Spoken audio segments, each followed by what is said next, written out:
Wake up to your future like you've never seen before. Welcome to your Inspirational Astrology Horoscope for Monday, February 4th, 2019. I'm Astrologer Dave Palmer, the Leo King, here to illuminate the collective consciousness.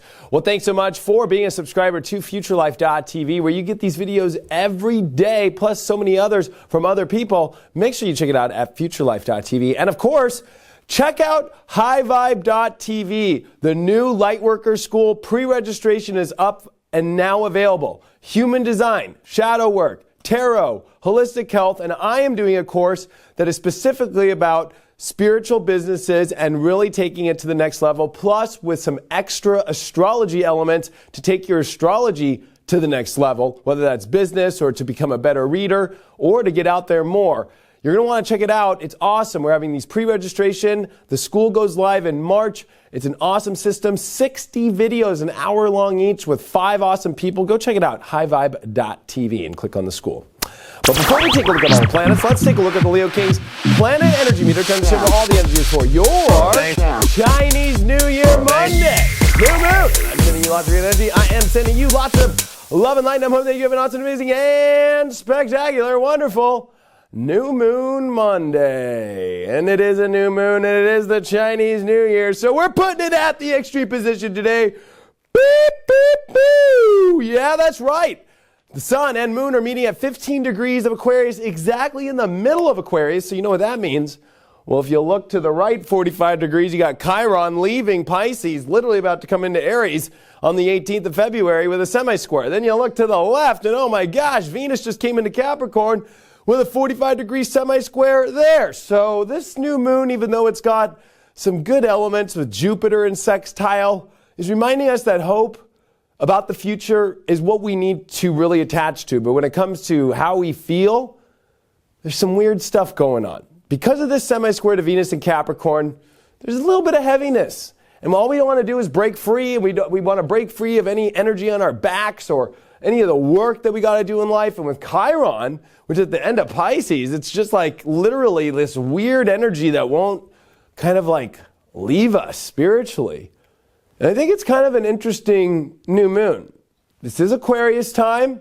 It's a new moon in Aquarius, and we just exited out of the eclipse season because a month ago, we were having that solar eclipse in Capricorn. And you know, how fast did that just fly by? Just like out of nowhere, just like, what the, boom, boom, boom, eclipses, boom, boom. Now you're like in this whole new world and where to take it and where to go. And this is where this is about learning and opportunities and starting to see the visions of your future and to start to put all the pieces that are in front of you together. One thing about Aquarius is it takes pieces that are already together and makes the best of them. It fixes things or it becomes ingenious. It's like, you know, when you think about, you know, Benjamin Franklin out there with a kite and a key, I mean, it's not like he went out and created electricity and stuff like that. I mean, literally it was like he had the pieces in front of him and did something innovative with them.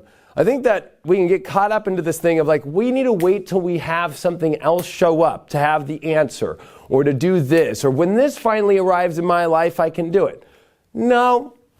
I know that sounds kind of like, you know, like there's no, this is all the pieces are in front of you to make this awesome new piece of your life, this awesome new picture. And Jupiter's supporting it. You know, Jupiter's a nice sextile. It's 3 degrees off, but Jupiter's a biggest planet. So I'm giving Jupiter a nice sextile here.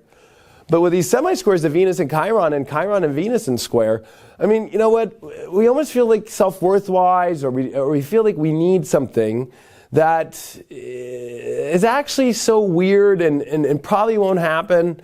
You know, it's Chiron at the end of Pisces. It's learning to let go. It's learning to surrender. And with all this Jupiter and Sag, it's about trusting and believing. And I think that this is about letting go of so much that we feel that we need in order for us to attain these amazing new futures and visions and places that we want to go. And with Mars in Aries, which is getting closer and closer to the approach to Uranus, it definitely is about having to take action. And it's at a time where, you know, Mars just came off the square to Pluto. Mars is now getting ready to square the nodes this week. And this is going to deal with risk and comfort and what you have to do. You still got to take care of yourself, but you got to take risk. And you know, you got to go the extra mile. Saturn and Pluto are there with the South Node, but you know, where's that line to where it's almost too uncomfortable that you can't handle it. I think a lot of this Aquarius is giving us an opportunity, and this new moon is giving us an opportunity, and this Chinese New Year, the pig, is giving us an opportunity to really realize that, we're not at the very back. I mean, even though it feels like we're at the very back, I think it's no coincidence the pig finished last, even though there's a very deeply and very positive spiritual message of finishing last in the race. There is this element of us kind of feeling that we're behind.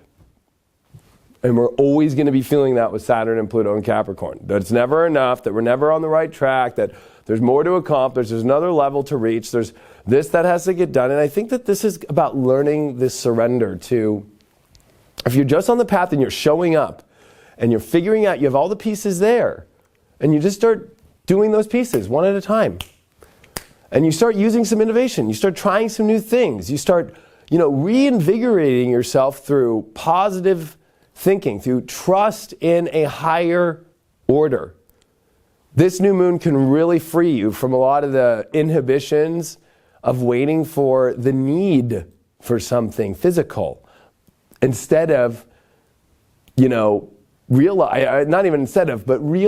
that the actual need is trust. The actual needs are already right in front of you right now. All the pieces, all the breadcrumbs are right in front of you to make this amazing croutons for your salad, It's not like we need to wait, the salad's not going to be good unless I have croutons. Well, you have some bread there and you can toast it and you can chunk it up. Or, as my father's dad, my grandfather that I'm named after, I remember I'd go to a really nice restaurant with him.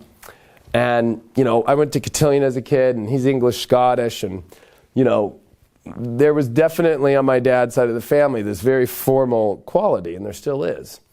And so dinner manners was very big growing up, and learning that, and knowing the way that you should use your spoon, and the way that the salad fork is, and then the way that the fork for the main course is, like all these kind of things. But I remember he would laugh, and whenever there was soup, it's very disrespectful in a very formal environment to just, take the crackers and throw them in the soup. You just don't do that. If you were sitting at the Queen's table, you don't do that.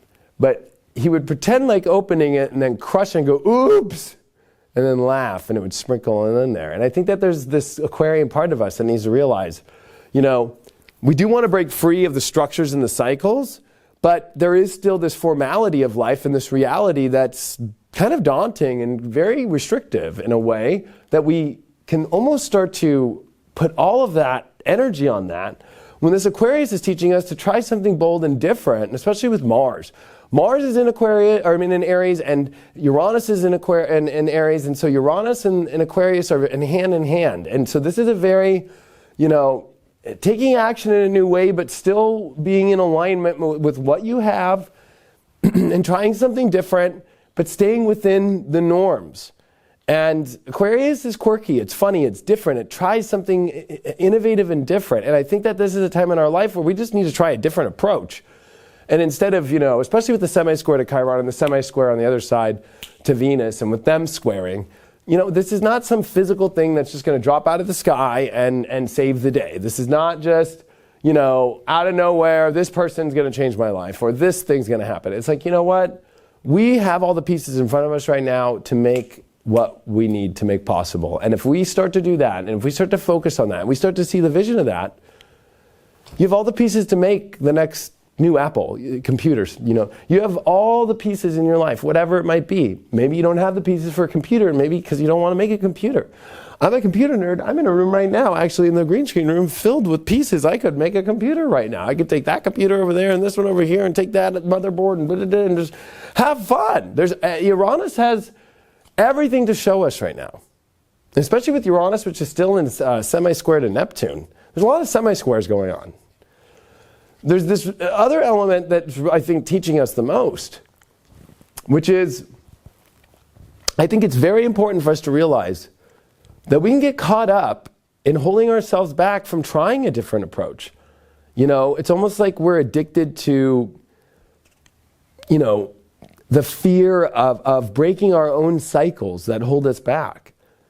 And I think that main cycle is dealing with, feeling like we can't do it on our own, or that we don't have enough pieces yet, when the universe has got everything right in front of you right now. And on this Chinese New Year, and tonight we will be doing spiritual dance music if if I'm totally in the right energy and I have enough that I can do. But you know what? I'm feeling it. So make sure that you check that out on my YouTube. I do that live. Anyway, let's see what the card is. We got the Queen of Swords upright. Wow. To get the Queen of Swords upright, and I'm using the Golden Tarot on this one, but man, this Queen of Swords, she knows exactly what she's doing.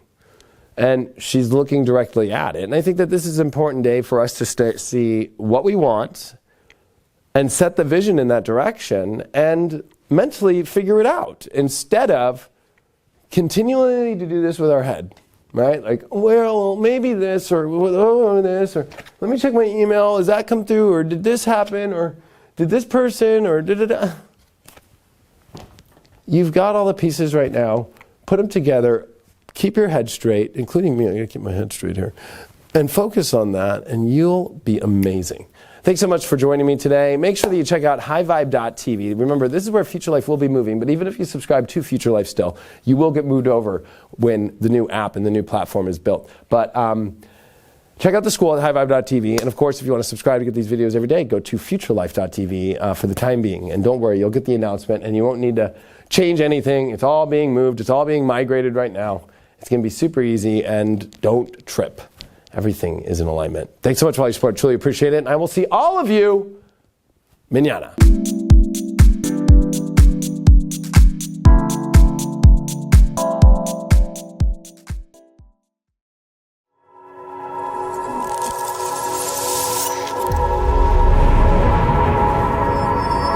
Future Life. Wake up to your future like you've never seen before.